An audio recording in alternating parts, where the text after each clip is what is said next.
Welcome to Science Store online classes.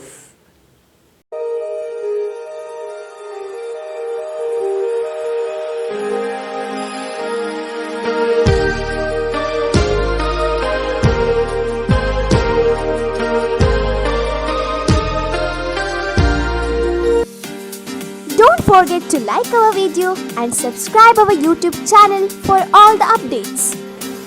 Good morning students, welcome to online physics class. So in today's class we are going to begin with the chapter kinetic theory. So what is this kinetic theory about? So we have discussed about thermodynamics, the previous chapter thermodynamics, and we have spoke about ideal gas, correct? So in this chapter we are going to talk only about the gas. So only about the gas. We have spoke so much about solids in the mechanical properties of a solid, so much about liquid in the mechanical properties of a fluid. Here we are going to talk about gases and their behaviors, ideal gas and its property. So what this kinetic theory says? So why do we need to know the kinetic theory of the gas? So how gas is different than other matters? We know solid, liquid and gas. These are the different states of matter. Solids are closely packed, liquids are loosely packed, gas molecules are free from each other. So gas doesn't have proper shape. It occupies the shape of the object or the container or the vessel in which we take it. Gas do not have a color, it do not have a shape, it do not have a size. So it has mass, it has volume. So what this kinetic theory says? So assumptions of kinetic theory of a gas, you can note down one by one. Assumptions of kinetic theory of a gas, it is one of the question which you can expect from this chapter. So what this assumption says? See, the known factors only. We know that gas is made up of lot of molecules. Gas ತುಂಬಾ molecules ಇಂದ ಮಾಡಲ್ಪಟ್ಟಿರುವಂಥದ್ದು. Gas is made up of lot of molecules and those molecules are very small in size, correct? So lot of molecules they combine together to form a gas. Okay, they are of very small size. So compared to their intermolecular distance, their size is very small. ಅಂದರೆ ಎರಡು ಇರುವೆ ಇದೆ, ಎರಡು ಇರುವೆಯನ್ನು 1 kilometre ಅಷ್ಟು distance ಅಲ್ಲಿ ಇಟ್ಟಿದ್ದೀರಾ. ಒಂದು ಇರುವೆಯಿಂದ ಇನ್ನೊಂದು ಇರುವೆ 1 ಕಿಲೋಮೀಟರ್ ಡಿಸ್ಟೆನ್ಸ್ ಅಲ್ಲಿ ಇದೆ. Now the size of the ant is very small compared to the distance separation between two ants. Now there are two elephants. They are placed at 1 kilometer distance from each other. Size of elephant is not too small compared to the distance separation, right? So the ant is like molecules of your gas. They are very tiny and the gap between each molecules, right, they are very large compared to the size of the molecule. They are not large. We can't see it by eyes. We can't say that okay, one molecule is here, another one is here. No, they are very close. Molecules are very close. We have to need a microscope to look into the molecules of the gas. But how are you seeing that the distance separation is large, ma'am? See, distance separation is large compared to the size. Anything is relatable. So relative to the mass of the or size of the atoms of gas, the distance separation is large. ಅದರ ಸೈಜಿಗೆ compare ಮಾಡಿದರೆ distance ಜಾಸ್ತಿ ಇದೆ ಅಂತಂದರೆ imagine ಮಾಡ್ಕೊಳ್ಳಿ ಮಾಲಿಕ್ಯೂಲಿನ size ಎಷ್ಟಿದೆ ಅಂತ.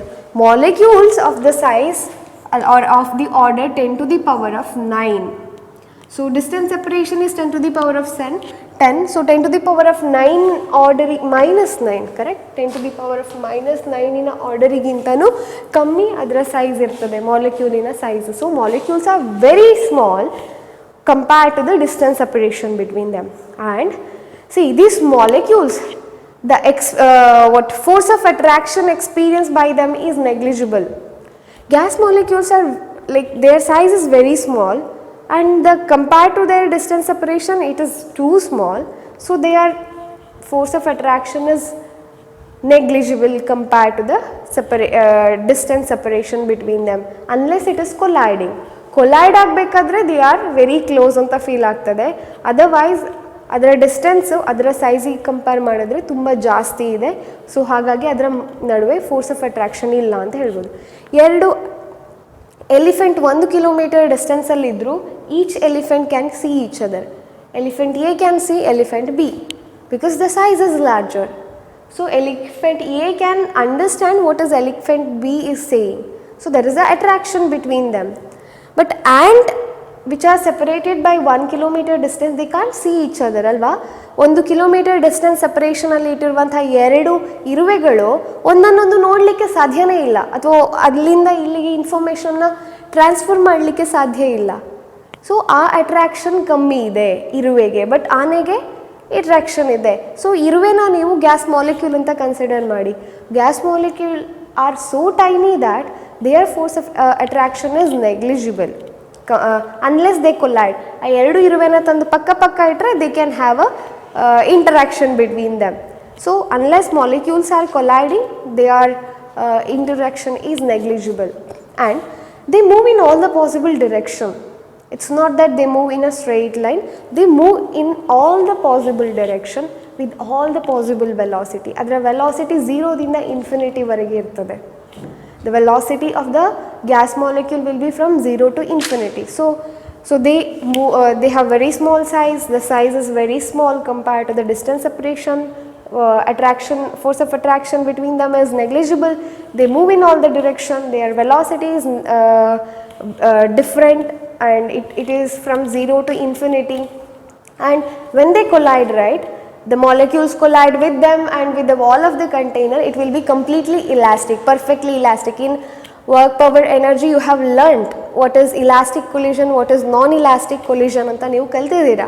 Elastic collision ಆದರೆ ಅದರ kinetic energy, potential energy same ಇರ್ತದೆ before collision and after collision, ಕರೆಕ್ಟಾ? ಸಾರಿ, ಕೈನೆಟಿಕ್ ಎನರ್ಜಿ ಮತ್ತು momentum before collision will be equal to after collision. So the collision between gas molecule is completely elastic, or collision between gas molecule and the wall of the container is completely elastic. So and volume of the gas molecule is very negligible compared to the volume of the gas.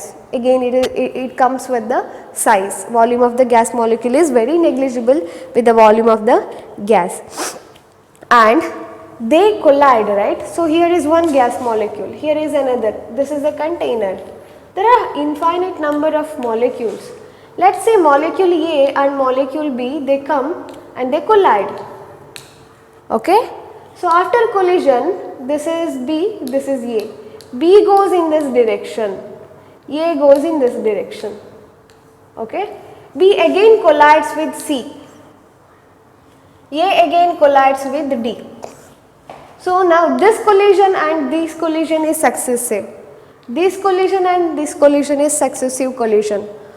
ಒಂದು ಎರಡು collision continuous ಆಗಿ ಆಗ್ತದೆ, ಅದನ್ನು ನಾವು successive collision ಅಂತ ಹೇಳಿ ಕರಿತೇವೆ. So I am colliding with person A here, then after collision I go in this direction and collide with person C. ಆವಾಗ collision with person A and collision with person C are two successive collision ಅಂತ ಹೇಳಿ ಕರಿತೇವೆ. So now this collision and this collision is successive collision for B. This collision and this collision is successive collision for A. If you observe very clearly, ಈ collision ಆದಮೇಲೆ ಈ collision ಆಗಬೇಕಾದ್ರೆ B ಒಂದು straight line ಅಲ್ಲಿ move ಆಗಿದೆ. Similarly A. So you can say that the distance or the molecules travel in a straight line between two successive collision. Correct?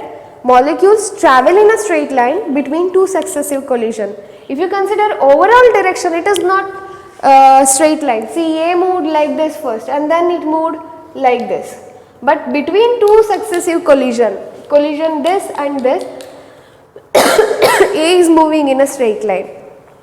Similarly, collision B is moving in a straight line. So you can quote that between two successive collision, ಎರಡು successive ಕೊಲಿಷನಿನ ಮಿಡ್ಲಲ್ಲಿ molecule straight line ಆಗಿ travel ಆಗ್ತದೆ.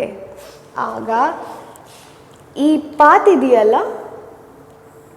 ಇದೆಯಲ್ಲ distance travelled between two successive collision ಇದೆಯಲ್ಲ, ಅದನ್ನು free path ಅಂತ ಕರೀತಾರೆ. ಏನು ಅಂತ ಕರೀತಾರೆ? Free path. What is free path?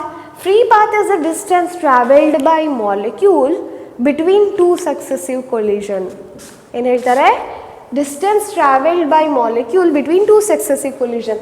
This is the free path of molecule B. This is the free path of molecule A. I hope you are following me. Free path andre eno? You can take it down. The distance travelled by the molecule between two successive collision. But illi molecule B collide ಆದಮೇಲೆ again E ಗೆ move ಆಗ್ತಾ ಇದೆ. So it will collide with E here. This distance is larger than this distance, alva? Now this collision and this collision are successive collision. This is free path, but this free path is lesser than this. So free path change ಆಗ್ತಾ ಇರ್ತದೆ. ಎರಡು ಕೊಲಿಷನಿನ middle ಅಲ್ಲಿ ಇರುವಂತಹ distance ನ ನಾವು free path ಅಂತ ಕರೆಯುವಂಥದ್ದು. But the distance will keep on changing. So that change ಇರಬೇಕಾದ್ರೆ ನಾವು ಅವರೇಜ್ ವ್ಯಾಲ್ಯೂನ ಕ್ಯಾಲ್ಕುಲೇಟ್ ಮಾಡ್ತೇವೆ. ಏನು ಮಾಡ್ತೇವೆ? ಬಿಯ ಎಲ್ಲ ಫ್ರೀ ಪಾತನ್ನು ನಾವು ಆ್ಯಡ್ ಮಾಡ್ತೇವೆ. We add up, we sum up all the free parts of B and divide it by number of collision. What we do? Let's say molecule B will undergo 10 collision. So this is one collision, this is two collision, this is second collision, third collision. So like that it will undergo 10 collision. So then, you add up all the distance travelled by it. So this is one free path, second, third. So you add all such free path. This is 1 meter, this is 1.5 meter, this is half meter. So you add all such free paths. So total free paths divided by number of collisions. Number of collisions will give you mean free path. Mean free path means what? Mean free path is the average distance travelled between two successive collisions. So free path is the distance between two successive collisions. Mean free path is the average distance travelled between two successive collision. Average distance travelled between two successive collision. One more is that, so this travels a distance and it takes some time between two successive collision. That time is called as relaxation time. Relaxation time. And we denote it as tau. What is relaxation time? Time taken between two successive collision of the molecules of a gas. Time taken between two successive collision. This is relaxation time here. So the time taken between these two collision is a relaxation time. So time between two successive collision is nothing but relaxation time. So next, number of collisions per unit volume in a gas remains constant.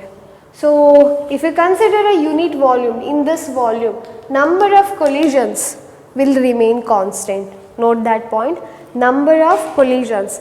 There will be only fixed number of collisions in a given unit time. And then next, gravitational attraction among the molecule is ineffective due to extremely small mass and very high speed of the molecule. So gas molecule experiences less gravitational force because of their very small size and very small mass. Mass of the gas molecule is very small. So gravitational force experienced by, because this chalk piece experiences more gravitational force, it falls down because its mass is very large compared to the mass of the gas molecule. The density of gas is constant at all points to the container. So density of the gas molecules everywhere it will be same. So these are some assumptions of kinetic theory of gas. I hope you have noted down.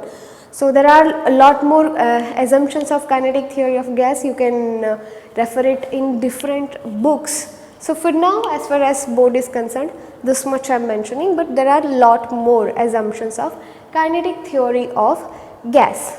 So now my question, or now all of you are question, even you might have a question, why do we need this assumption, or what is the use of this assumption? So first we assume, so what do? I am hungry, I want to have food. So I am here and I will think, okay, I am hungry, I have to have food, so I will go to town and go to some, and then I will enter some restaurant and I will sit at some place, and then I will take the menu and then I will go through all the list of food items in that menu. Then I'll assume that okay, this might be there, this food might be there, and this might cost this much, and then I'll order and then I'll eat. So I'll make all these assumptions about a particular restaurant, and then I choose this restaurant to have my food, and I go there and I'll have my food. Correct? First you will make assumption for any act. Before any act you will make assumptions. Correct? You will make assumptions. You have to jump you have to participate in a long jump. What do?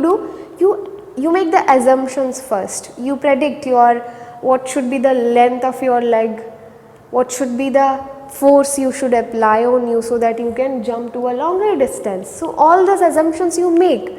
So similarly, assumptions of kinetic theory, they led to the proof, or they led to the further study about the gases.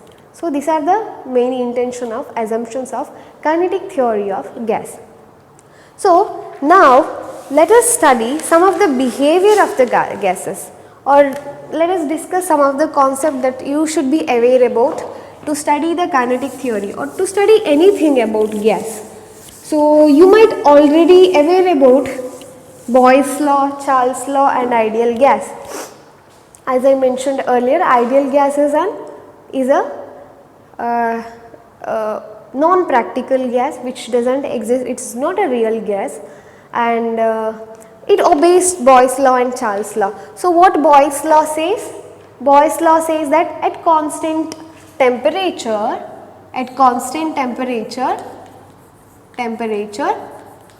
pressure is inversely proportional to volume. So you can say that PV is equal to some constant, correct? So this is Boyle's law. And what Charles' law says, so at constant pressure, absolute temperature is directly proportional to volume. So you can say that volume is equal to some constant, or volume by temperature is equal to some constant. Volume by temperature is equal to some constant. This is Charles' law. This is Boyle's law. This is Charles' law. By combining these two, PV is equal to constant, V by T is equal to constant. So you can say that PV is equal PV by T. Correct? PV by T is equal to constant. So which we in turn written as PV is equal to constant into temperature. So can I write constant as a K? Okay. PV is equal to K into temperature. So this is basically the ideal gas equation. This is modified later. Why it is modified? So I'll let you know. So what is this K? K is a constant. So K is a constant value which is nothing but number of molecules. So this is applicable for ideal gas, right? Gas will made up of molecule. So K is nothing but number of molecules in the gas taken, and a constant called Boltzmann constant. Kb is nothing but Boltzmann, it is a universal constant, Boltzmann constant. So N is number of molecules, number of gas molecules, number of gas molecules. Then PV is equal to N into Kb into T is nothing but ideal gas equation. Now I have mentioned that Kb is a constant value. So can I say that PV divided by N into T is equal to constant Kb, which is nothing but constant. Constant means what? Same for everything. Okay. I have a container here. This is having gas, ideal gas 1. I have another container here which is having ideal gas. Both are having ideal gas. Both are having ideal gas. Ideal gas. Let's say pressure of this is P1, volume is V1, temperature is T1 and number of molecule is N1. Pressure here is P2, volume is V2, temperature here is T2 and number of molecule here is T2. So how can I write this equation here?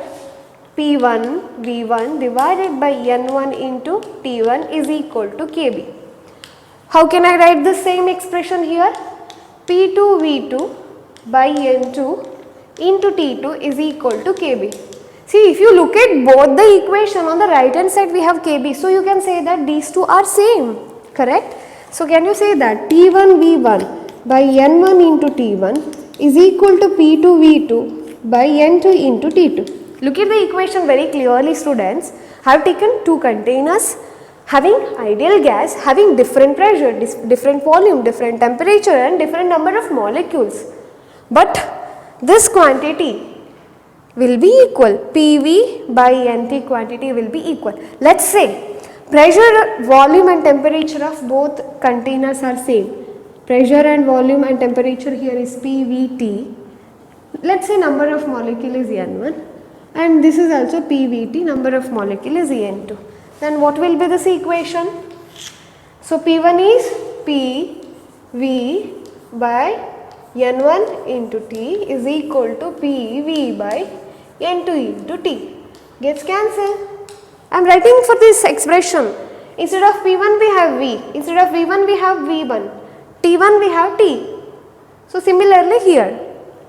So can you say that 1 by N1 is equal to 1 by N2, which nothing but N1 is equal to N2. Correct? So if pressure, volume, temperature of these two gases are same, then their molecules, number of molecules should also be same. Correct? No matter what it is, whether it is ideal gas or any other gas, it should be the same. So what I am trying to say here is, I have oxygen in one container, I have nitrogen in one container. Pressure of volume, temperature of oxygen is same as pressure, volume and temperature of nitrogen. Both are different gases, you know, nitrogen and oxygen, but their pressure, volume, temperature is same. Then number of molecules of oxygen should be equal to number of molecules of nitrogen, or if you take hydrogen here, number of molecules of oxygen should be equal to number of molecules of hydrogen.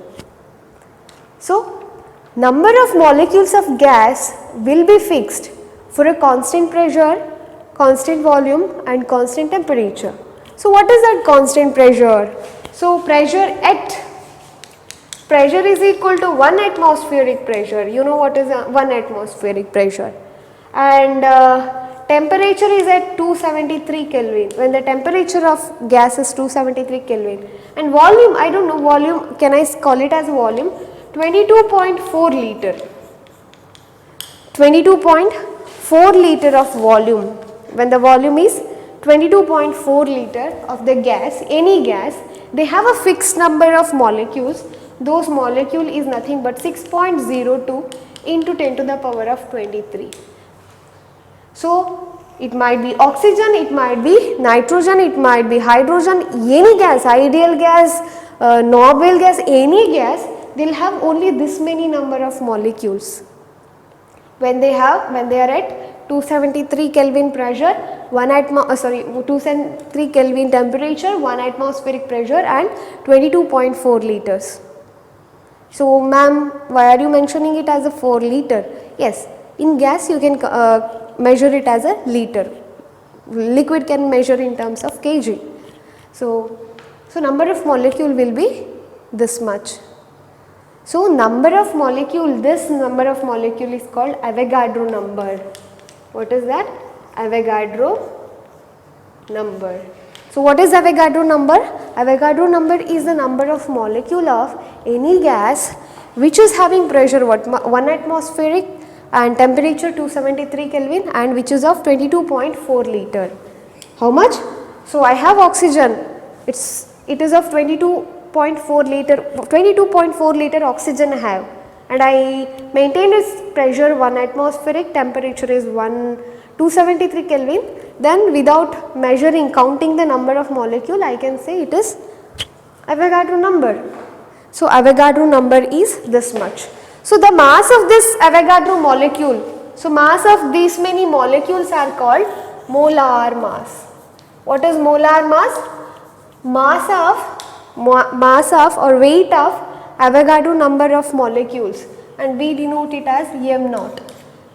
Weight of Avogadro number of molecules, and the amount of such molecules are measured as moles, that is 1 mole. 1 mole means the amount of molecules in Avogadro number of molecules. So that is 1 mole, and we measure it as mu. Mu tells the number of mole. Mu is equal to 1 means 1 mole. Understood? Now coming here. So now coming here, PV is equal to nRT, right? So if your n is Avogadro number, then PV is equal to Na into kBT. So this is ideal gas equation which I mentioned earlier. I am going to redefine it in a better way. So considering the molecules are Avogadro number of molecules, then this is also constant, this is also constant. They together called as a gas constant. We write it as PV is equal to RT. So this is how we got the equation PV is equal to RT, where R is nothing but Avogadro number into kB. So Avogadro number is a constant number. I have given kB is also constant, Boltzmann's constant 1.3, yes, kB, I can mention it later, and R is also a constant number. So R is 8.314 joule per mole per Kelvin. So PV is equal to RT. That's how we derive this expression, not directly. So directly we get this equation PV is equal to KT, where K is a constant, which means N into KB. So PV is equal to N into KB into T is nothing but ideal gas equation, but PV is equal to RT gets for 1 mole of a gas, students. For 1 mole of a gas, PV is equal to RT. So if you have many number of moles, then PV is equal to mu into RT is the ideal gas equation. Mu tells how many moles of gas is there.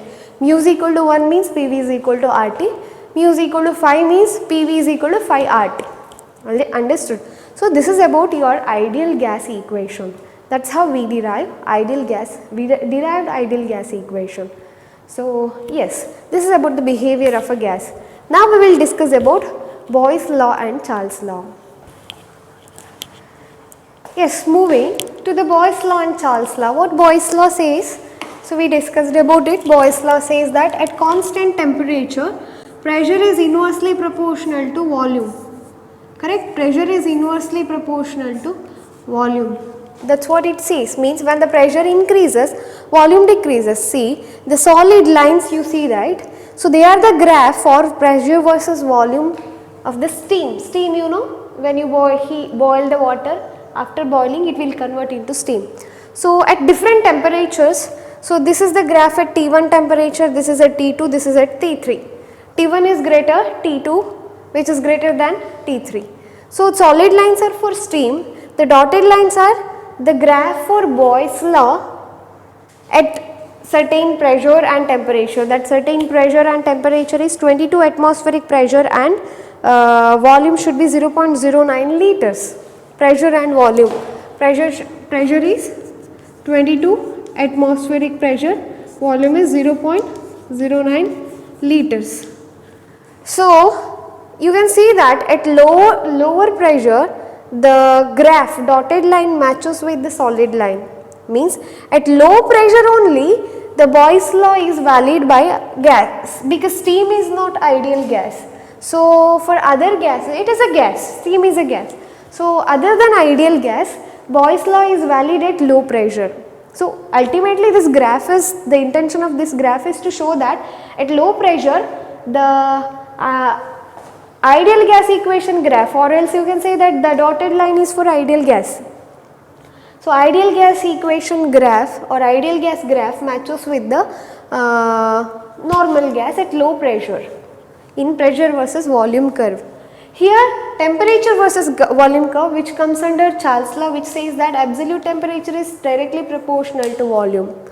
So here also dotted line indicates the graph for ideal gas. Solid line is for the carbon dioxide, CO2. Solid is for CO2 and dotted is for ideal gas, same as here. So if you observe, at high temperature the dotted line and the solid line matches. Even here at high temperature they matches. So this is at different pressures P1, P2, P3. So at high temperature they match. So ultimately what I am trying to say here is normal gas behaves like an ideal gas at very high temperature or at very low temperature. At low pressure or high temperature, normal gas behaves like your ideal gas. Here CO2 is the normal gas, steam is the normal gas that will start behaving like here at low pressure and here at high temperature. So I can show you a graph. So what is PV is equal to mu RT. PV is equal to mu RT, that is ideal gas equation. R is constant here. R is equal to PV by mu T. Correct? So if I plot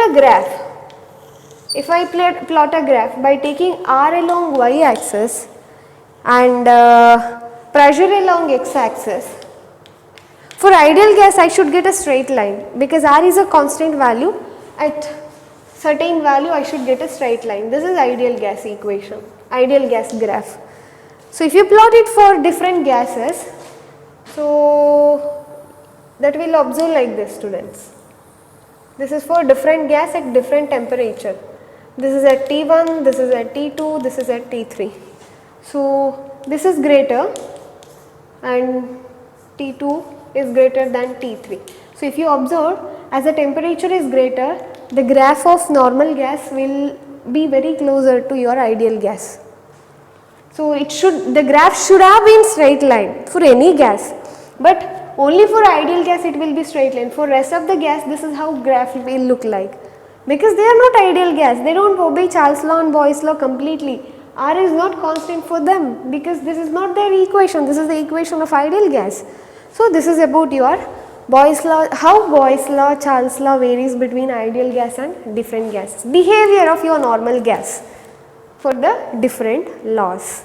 So we will discuss about ideal gas more and more in the coming class. Thank you. Don't forget to like our video and subscribe our YouTube channel for all the updates.